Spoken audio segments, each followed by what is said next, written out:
আমাদের খাবার অনলাইনে অর্ডার করেছিলাম আইসিডিসি অ্যাপ থেকে, তো খাবার এসে পৌঁছে গেছে। এবার খুলতে হবে। খুলুন। 530 টাকা বিল। অ্যাকচুয়ালি আমরা ফার্স্ট টাইম অর্ডার করছি বলে এটা আর কি 530 ক্যাশ অন ডেলিভারি ছিল। যদি আমরা থ্রু অনলাইন পেমেন্টটা করে দিতাম তাহলে 480 টাকায় হয়ে যেত। কোনটা সোজা কোনটা উল্টো দেখে নাও।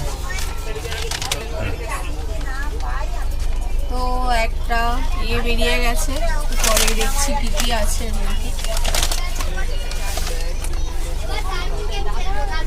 সেকেন্ড আইটেম এইটুকুনি 95 টাকা। এই